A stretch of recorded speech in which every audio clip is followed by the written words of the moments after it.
Hello, Ken. How are you this fine evening? Dan, never better, my friend. How are you doing? I am excellente.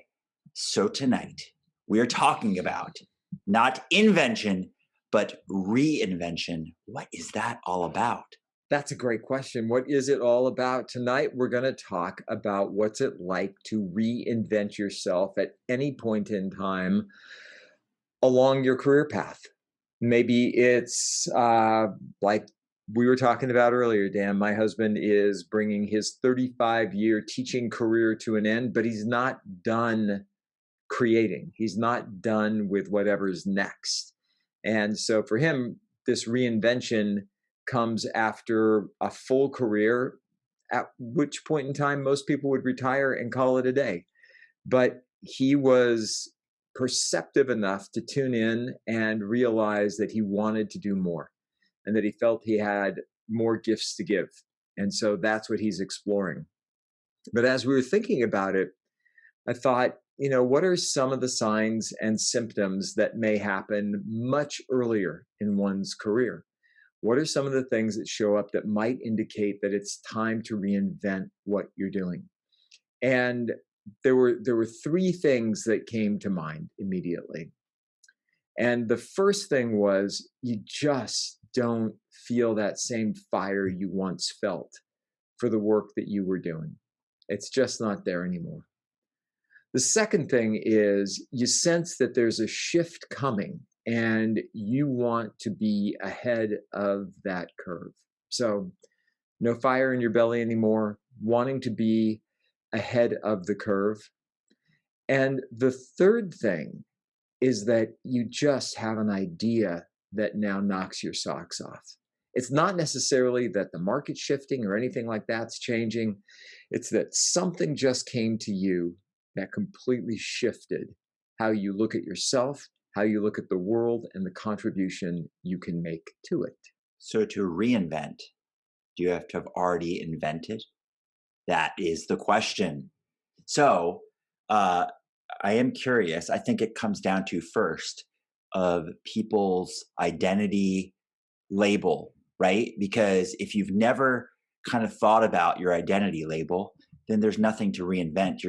Some people, I guess part of your identity label could be the fact that you're a nomad or this person who just like, I do a lot of things. I'm a jack of all trades. So maybe that's your identity. And maybe you can reinvent yourself to be a specialist or to focus on something in particular. But no, that's interesting. As you were talking about that, that's what I was thinking was, do you have to have already established what it is that you identify as, or do you have to have made something a career? And then it made me think about the fact that people in the modern generation will probably not have long careers, if any career, in any one thing, right? They will probably, or most likely, we see the trend that they'll jump around to different things.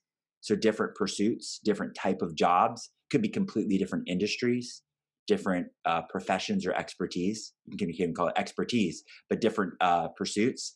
And so in that case, maybe they're constantly reinventing themselves versus, I'll say, people who are not in that modern generation, they are looking at maybe like they have fit nicely into this lane, right? Like, so they've established like, this is what I am because this is what I've been doing for, let's make up a number, 20 plus years, right? So like you do something for 20 plus years and you start to think, man, that's what I am. And that's when you can get, like you said, maybe feeling like you're losing that fire in your belly and feeling like maybe it's time to reinvent myself. So the question would be back to you, Ken, if you've never invented yourself to begin with, if you've never stayed in a lane to start with, is there any need to reinvent?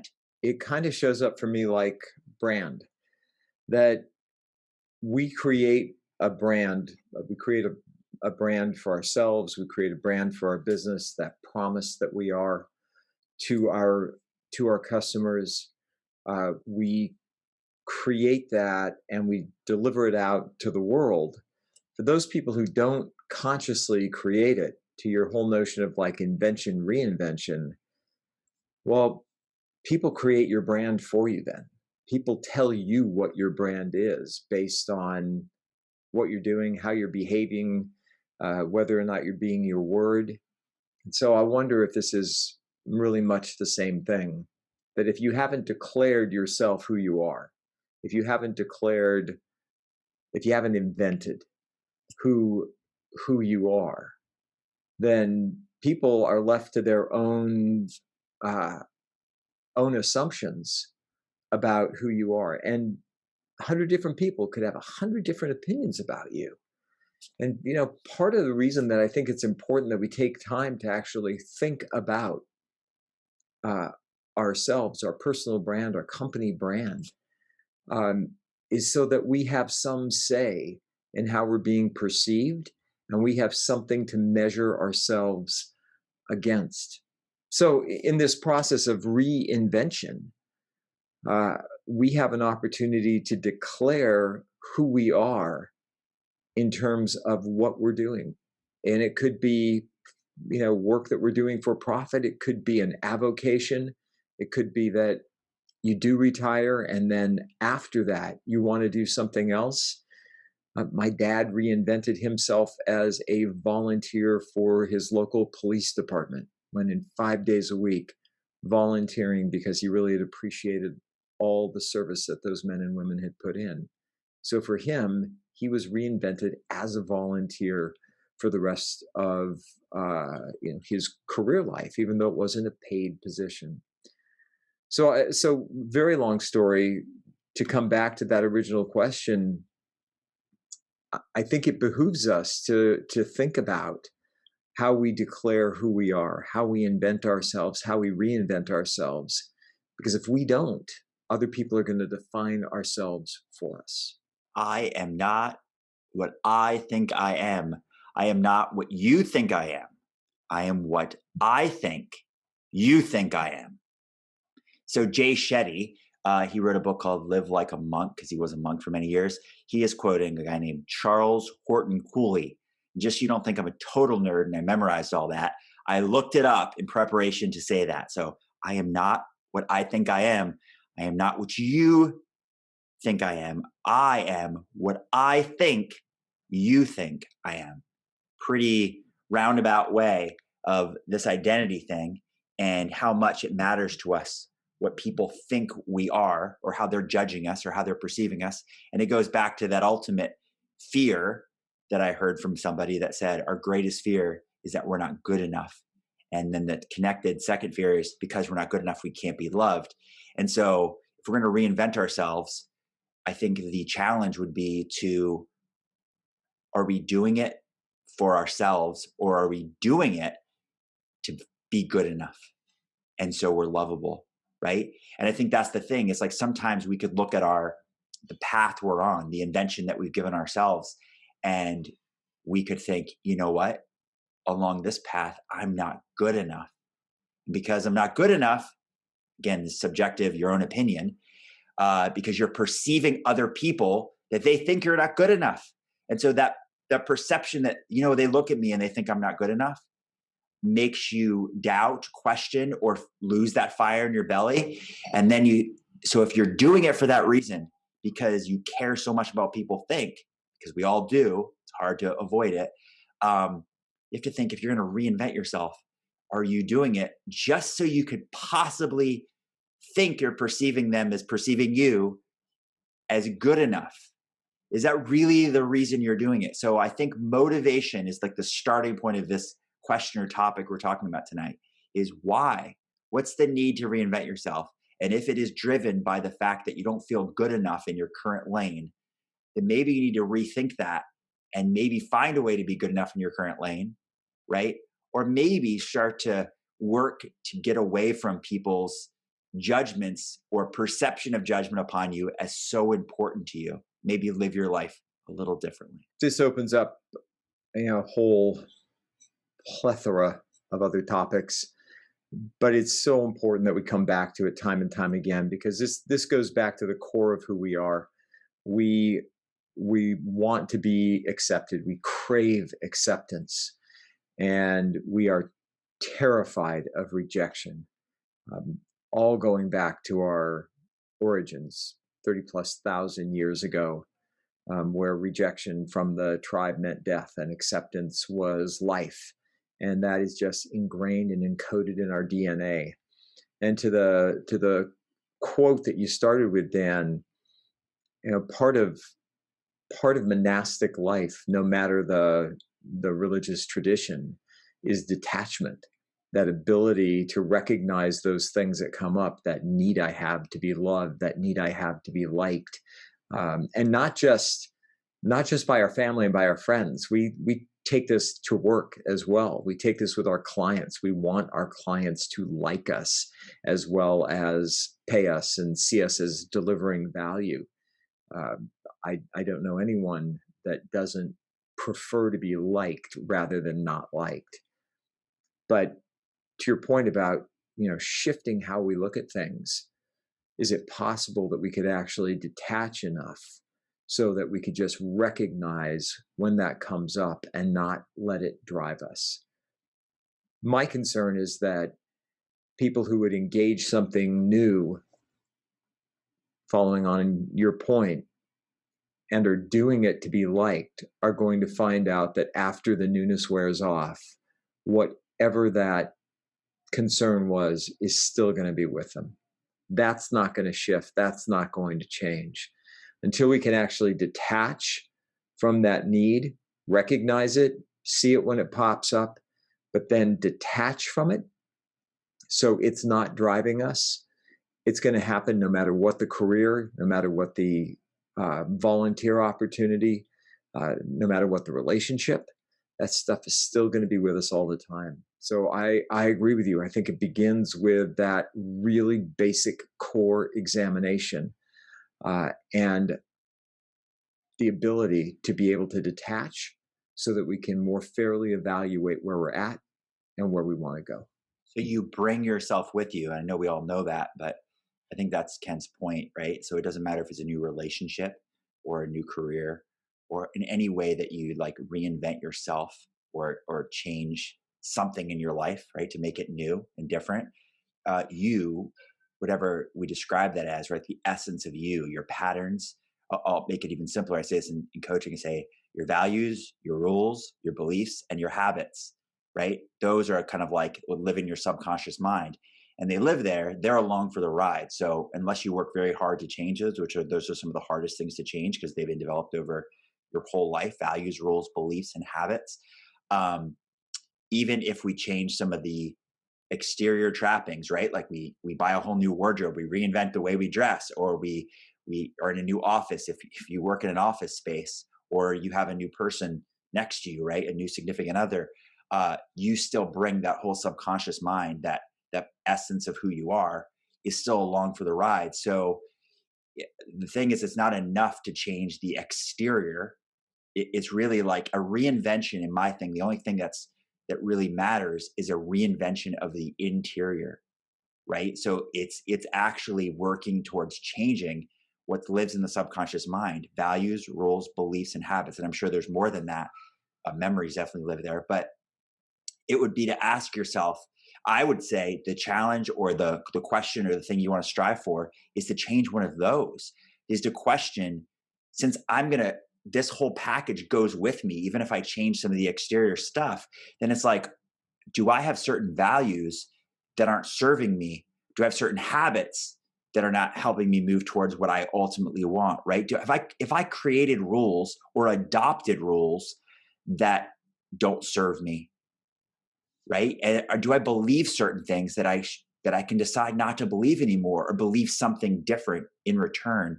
So I think real reinvention is asking yourself those questions: your values, your rules, what you believe, your beliefs, and the habits that you have, and reinvent any of those or a mixture of those. And there are many ways you can do that. And ultimately, I think the easiest way is to have somebody work through it with you, a coach. Doesn't have to be Ken or myself, but somebody who understands psychology really well, somebody who understands what it takes to make long-term and more permanent changes, and to have them work with you on it. And I've said this in a previous podcast, but it's like, if only there was this amazing place you could look up And there is, you can do a Google search. You could watch about 10,000 YouTube videos of people who will give you this information for free. So if you don't have access to us, look it up. There are many people, you could just look up one of those keywords, how to change a belief, right? How to establish new values, how to create new rules, right? How to break a habit or how to establish a new habit. And I think work to reinvent yourself in one of those areas. And ultimately, the trappings that you create around you just enhance that and make that even better. I'm going to add in one more piece to what you said, and that is the notion of the gifts that you have. We all have them. There's something that I bring to the table that's unique that only I can deliver. There's something that Dan brings to the table that's unique that only he can deliver. It's true for each and every one of you listening to this or watching us. And one of the most successful guys that I know talked about gifts from the perspective of wanting to be empty-handed when he died. He's like, I don't want to be holding any of my gifts in my hands anymore. I want to have given them all away. And for him, it was just a really effective way to think about how he could serve others. It kept him out of his head. It kept him out of this notion of, am I being liked or loved, or do people approve of me? Because his passion was to give away his gift. His passion was to serve others through the gifts that he had.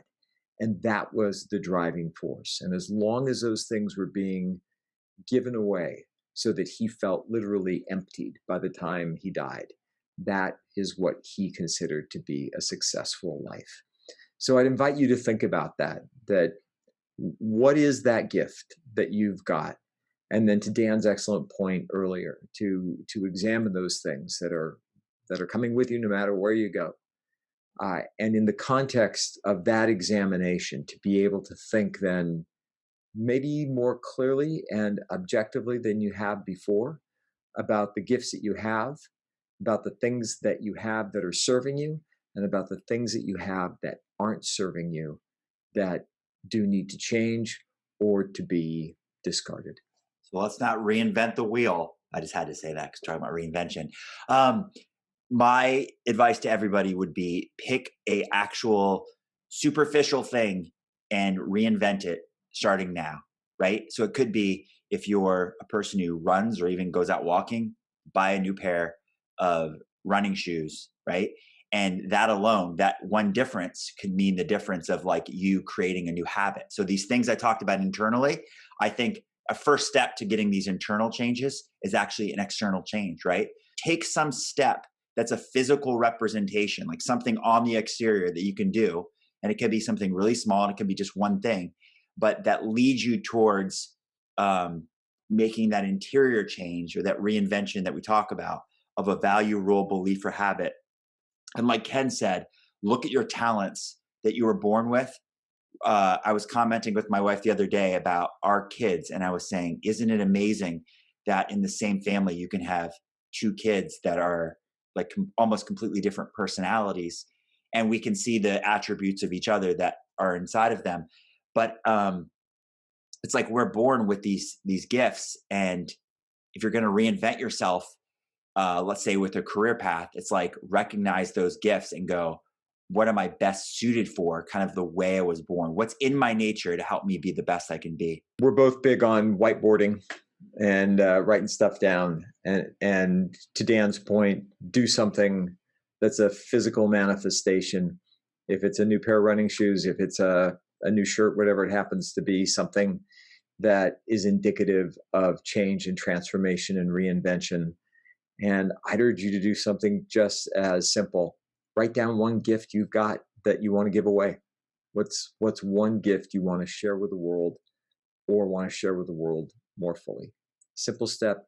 Do it right now. You don't have a whiteboard, write down a Post-it note, stick it on your computer so you see it. But do it. Don't just keep staring at a blank page. Take a step, take an action, and then you're on your way to transformation.